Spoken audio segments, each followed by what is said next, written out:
for an education meant to improve their station in this life and not rely solely on a better life in the hereafter.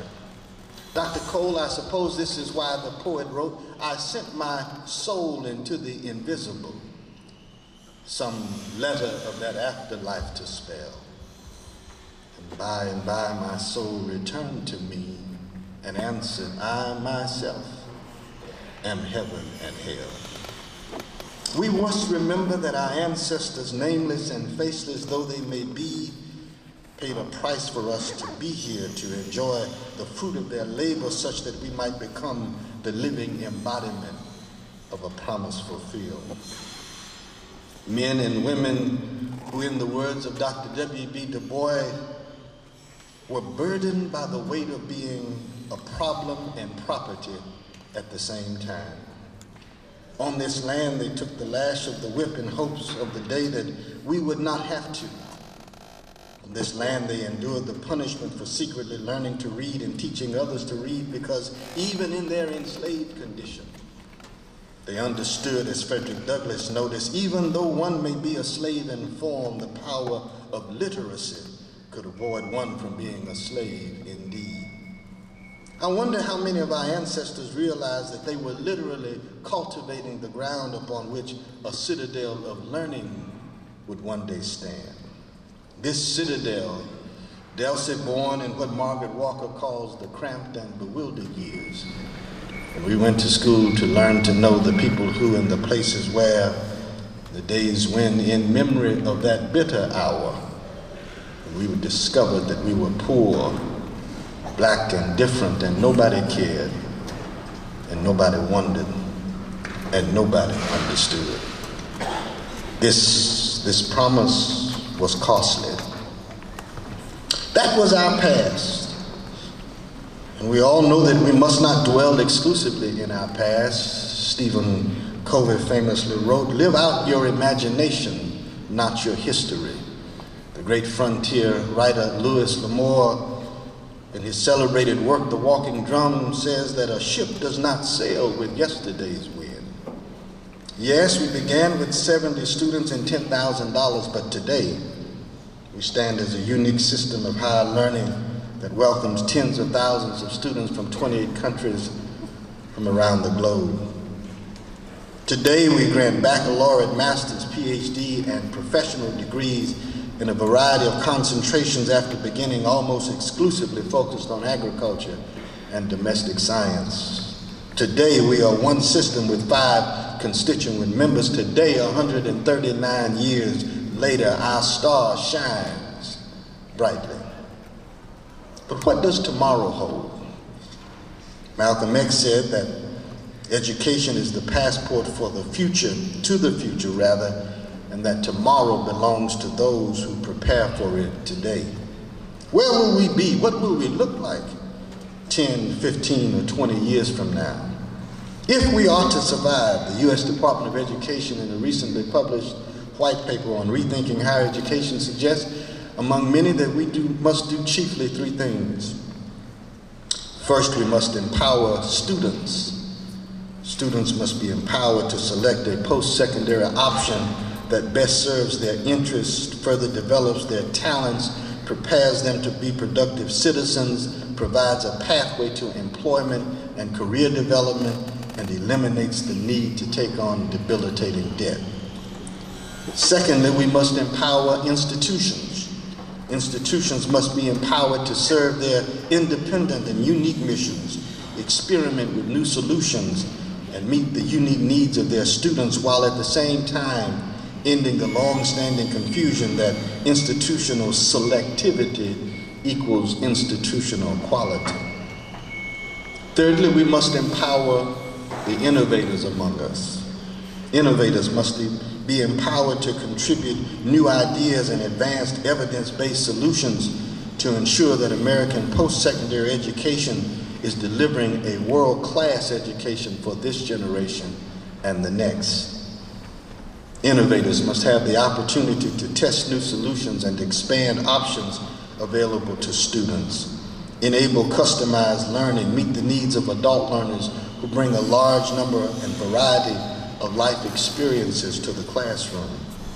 Abandon old assumptions about the importance of advanced degrees in ensuring that instructional teams are well equipped to meet the needs of students, and cultivate excellence among students who are well prepared to succeed in life and work.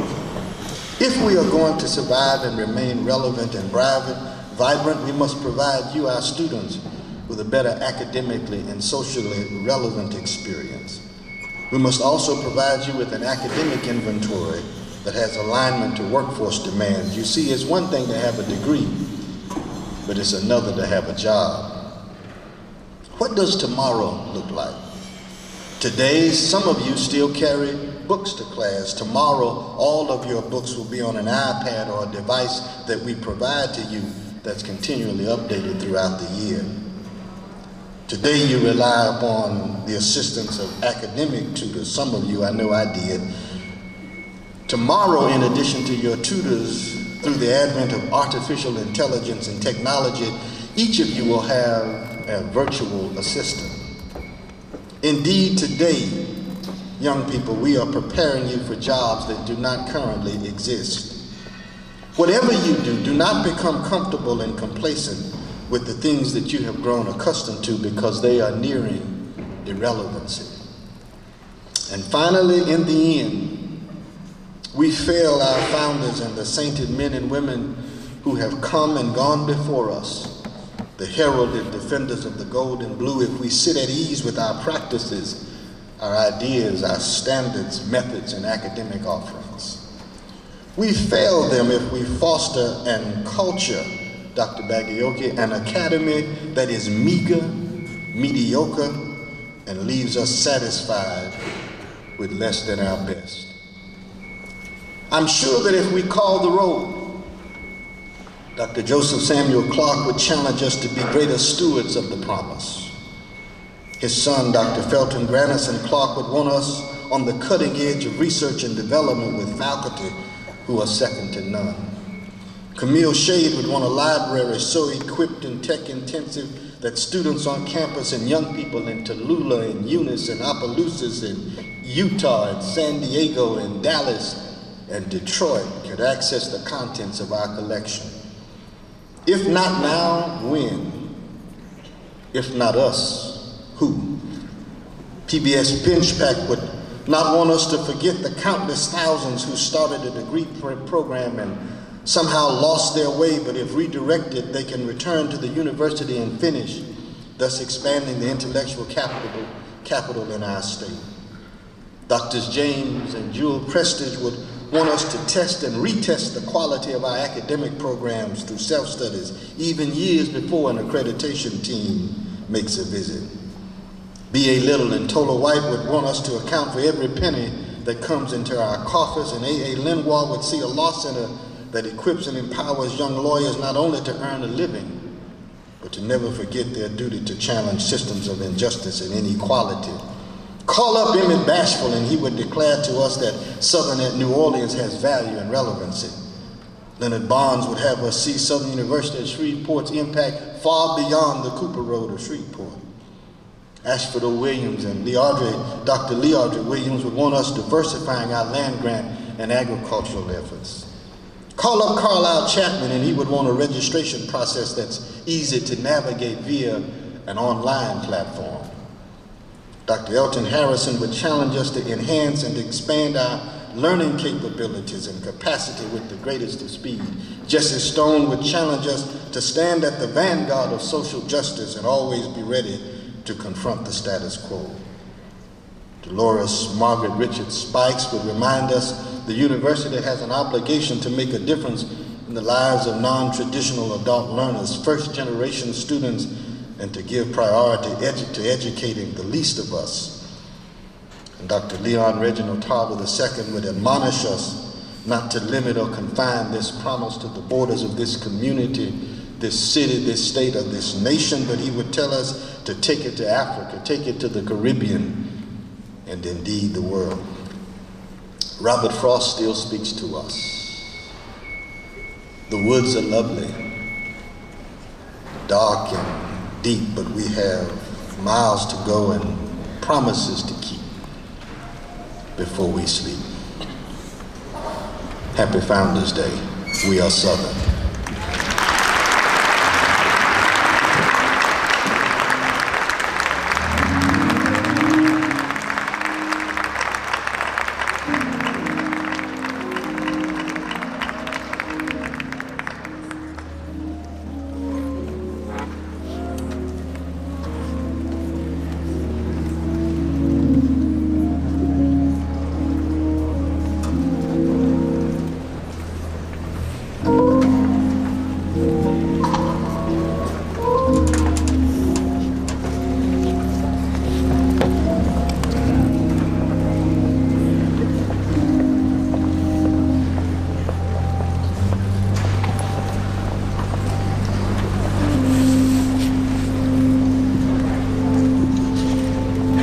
As our gospel choir readies to perform, please give our chairman another round of applause.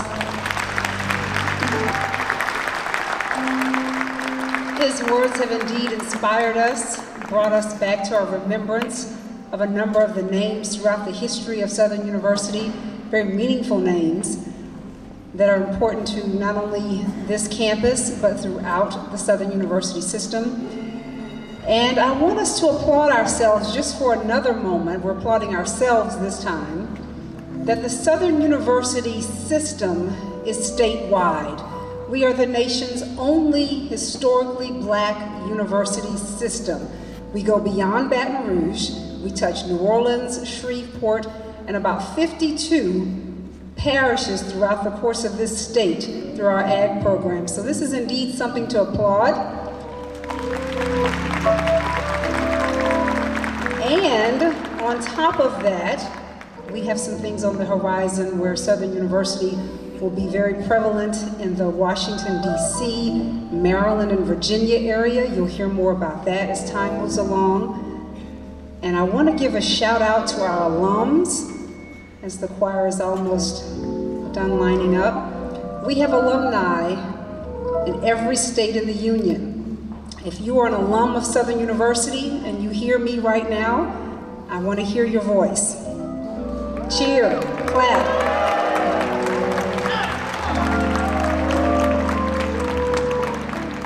And a couple of soon-to-be alums. Okay, our soon-to-be alums in the audience as well, our students. Y'all don't sound excited about being alumni.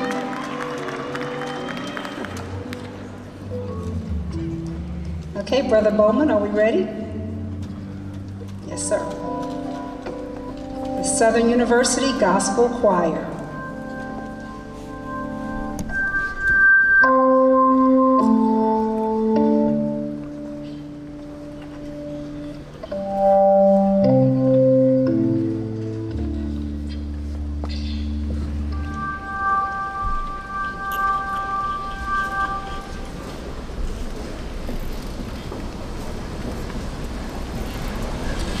Jesus, my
Gospel Choir, thank you under the leadership of Ernest Bowman. We appreciate you for that, that spirited song that reminds us of how grateful we are and how far we've come as an institution. I would now like to introduce you to, or present rather, because most of you know, our President and Chancellor, Dr. Ray L. Belton, who serves as President of the Southern University System and Chancellor of Southern University and A&M College, right here, the land that we stand on. Dr. Belton.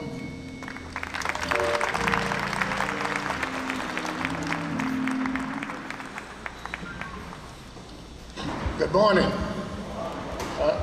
Indulge me, let's give the Southern University Gospel Choir another round of applause, if you will.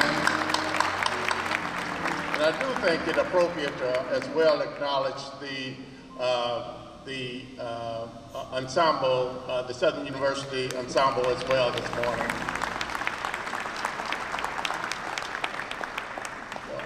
As President Chancellor, I can't tell you how pleased I am to be afforded this opportunity to bring some remarks on behalf of the Southern University and A&M College system.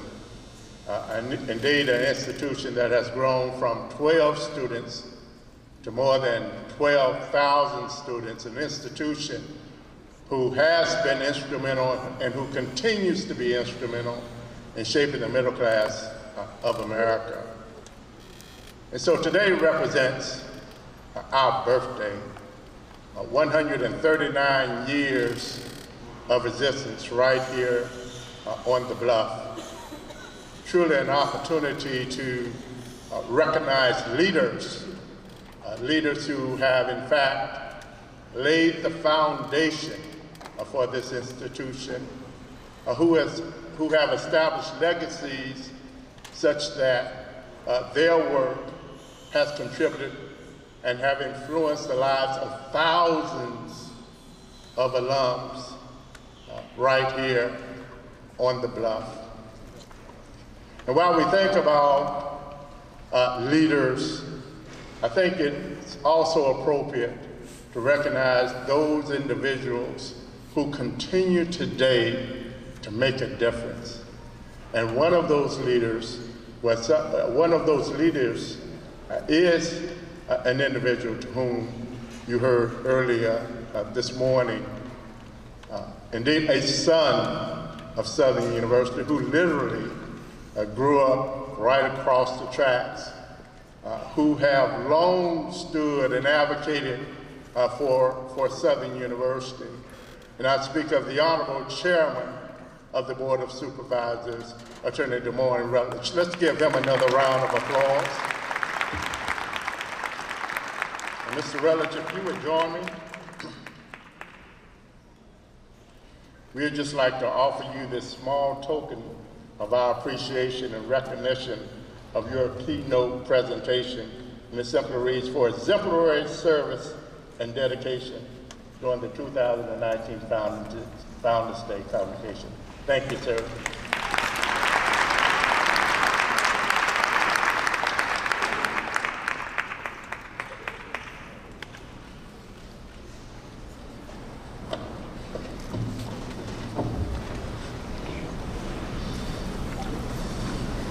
So indeed, we celebrate the past, but it also represents an opportunity for us to be committed to our future.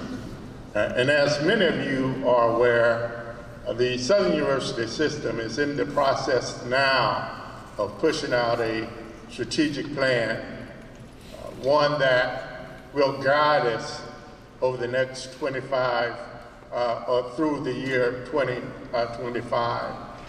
And it really imposes on us to be intentional about what we do, about the degree to which we must maintain a focus on developing talent, shaping careers that are sustainable and that position our students to be competitive in this global marketplace. It requires of us to invest resources and make sure that we uphold our responsibility to advance research and innovation in such a way that we are not only imparting knowledge, but also where we are investing in applied research that potentially can mitigate the conditions in our respective communities. We have to, in keeping with our responsibility, our obligation, we have to blur the boundaries between the campus and the community and help drive economic development in our communities. That is, in my opinion, our responsibility. And so I believe it to be fulfilling our promise, fulfilling our obligation.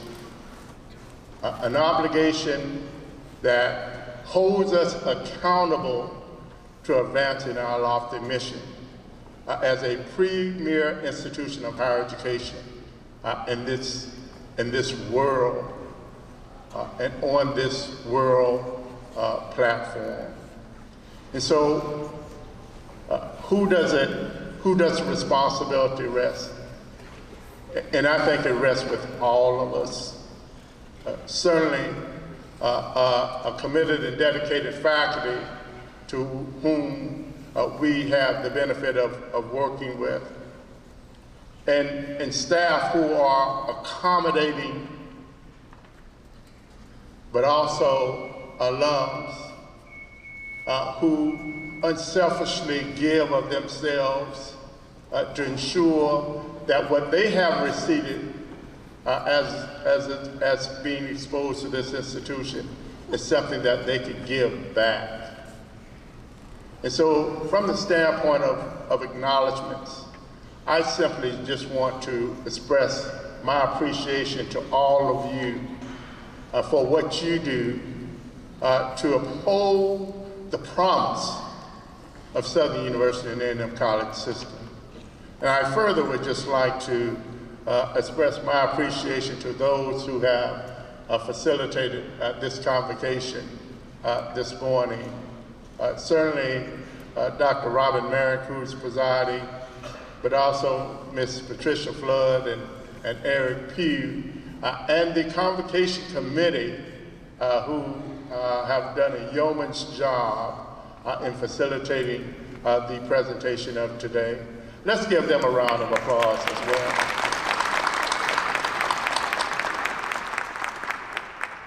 So 139 years,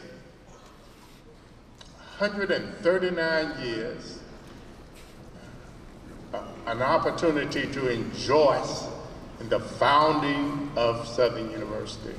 Let's continue the work, and I am so pleased that you have joined with us today as we celebrate not only the past, but the destiny of Southern University and A&M College. Thank you very much.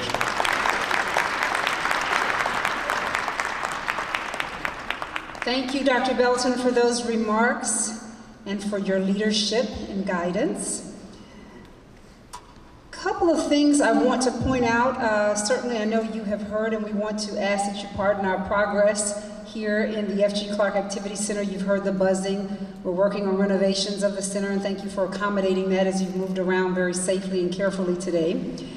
Want to thank again these three gentlemen, Kedrick Taylor, Professor Charles Lloyd, and Ernest Bowman. If you, the three of you, would stand where you are.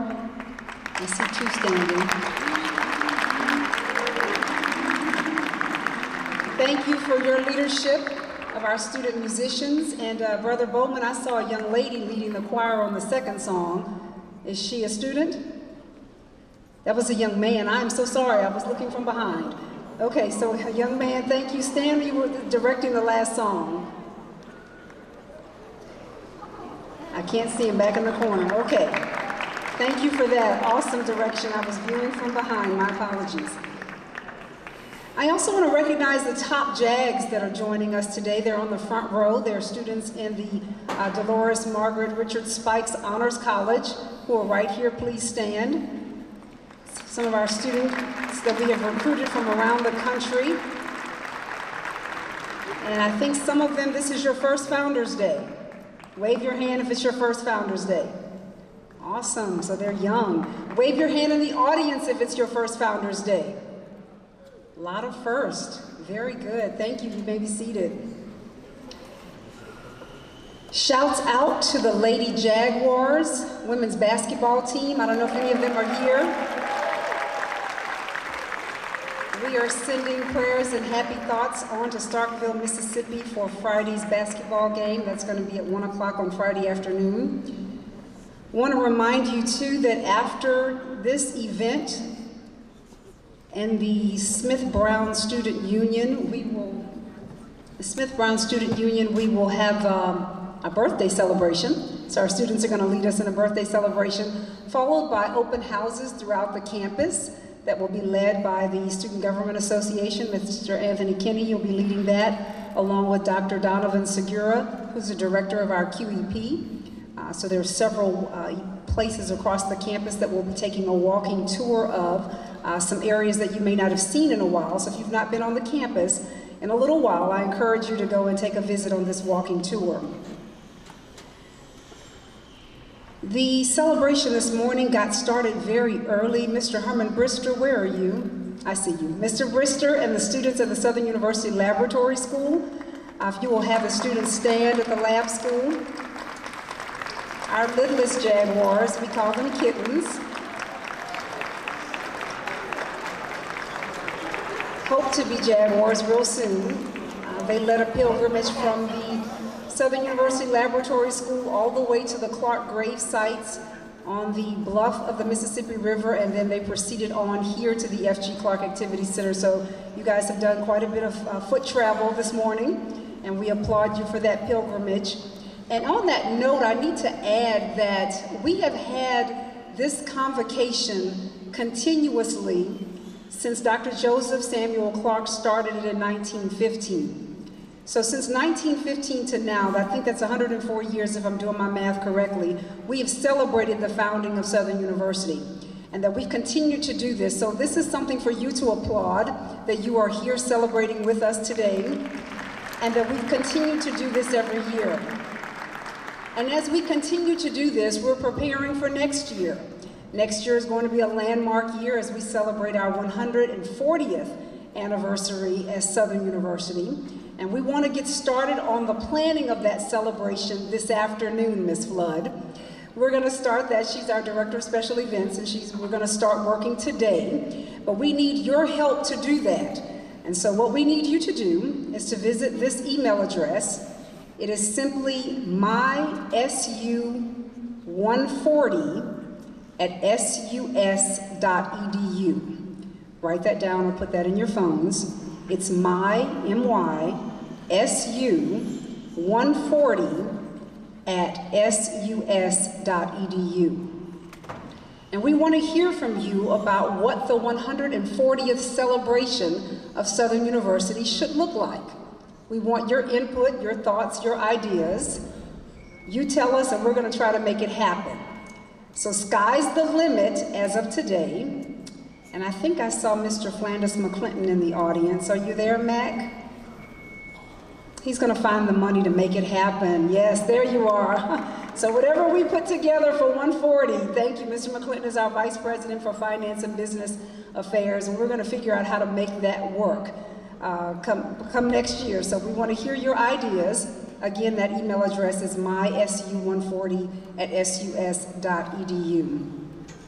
Lastly, want to point out, who's got a cell phone? Anybody's got a phone? You got your phones handy? If you have your phone, pull it out, wave it around. I want to see it. I know our students all across the top, you've got phones. Now is the time. You're sanctioned to use your phone. We're giving you permission. I'm asking everyone to take out your smartphones, everyone who's got one. I really think that's just about everybody in here. We've got a contest, serious business. You heard the speaker tell us earlier he had several things that he needed us to do today. This is one of those things. We need you to go to the Home Depot, Retool Your School website. You all are familiar with that? Okay, we are in 4th place. Southern University's in 4th place. The only way we can win one of the awards is we have to be one of the top 3. That means 1st, 2nd, or 3rd place in order to win one of the grants. Last year, we were able to win the 2nd place grant for $40,000, and that $40,000 was used exclusively to help bring the John B. Cade Library back after we had the unfortunate flood. So this year, we have several projects, and you know what they are all around the campus. We've got lots of buildings and things that need assistance, and Home Depot is working with us to do that. So, on your phone, you're gonna go and find Home Depot Retool Your School. Southern University is in Cluster 1. Southern University at Shreveport is in Cluster 2. Vote for us and keep doing that throughout the day. We promised our alumni that we would take a moment and have everyone do that on their phones. And then many of you are familiar with hashtagging, right? So hashtag SouthernU_RYS19. Hashtag that on everything on Instagram, Twitter, Facebook. And do me a favor, for those of you who are on social media, and you don't have to admit who you are, but I know you are, go on social media right now and hashtag it right now. Say you're at Founders Day, put that hashtag in. We get credit for hashtags and votes. And so the contest, we've got just a few more days. April 15th is the deadline to get us into 3rd place. Right now, remember, we're in 4th place, and we'll keep you posted on just where we stand with that. Lastly, on Sunday morning at 11 a.m., we will be joining with the Bethel AME Church for our Southern University Day.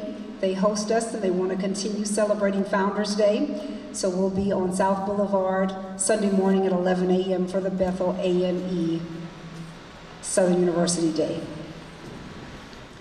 Last thing, promise you this is it. I'd like to introduce to you those who are seated on the stage. Some of them you've not heard from this morning, so I'd like to introduce them.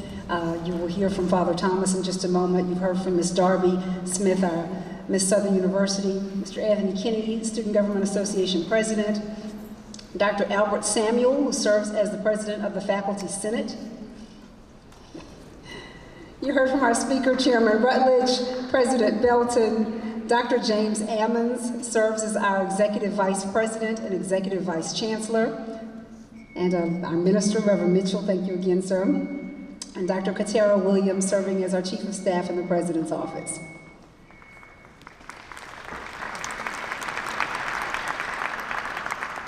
All introductions are done. Items on our list are checked off. Southern University is ours. We all admit it is not perfect, but it is ours. So would you please stand and collectively let us say, we are Southern. 1, 2, 3. One more time, because I really like the way that sounded. We are Southern. Awesome, and with that, our alma mater that will be led by our choirs and our wind ensemble.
benediction before you exit the building. Please pause for the benediction. Let us bow our heads and pray. Loving and gracious God, we give you thanks that you have gathered us together on this important day. We give you thanks that you have gathered us together to pause, to reflect, and to celebrate. And we ask, O Lord, as we go forth from this place, that we will do so deeply conscious of the past, the present, and the future. And may we tell one person today that as we walk on campus, we walk on holy ground that was nurtured by the blood and the tears of the ancestors. May we tell one person today that we are the living embodiment of a promise fulfilled, and we are stewards of a promise. So what we do today is important. It matters. And may we tell one person today that we are innovators of the future. May we never become comfortable and complacent with the present, but be open to the future with all its potential and possibilities. And may the Lord bless us and keep us. May he make his face to shine upon us and be gracious to us. And may he give us his peace. Amen.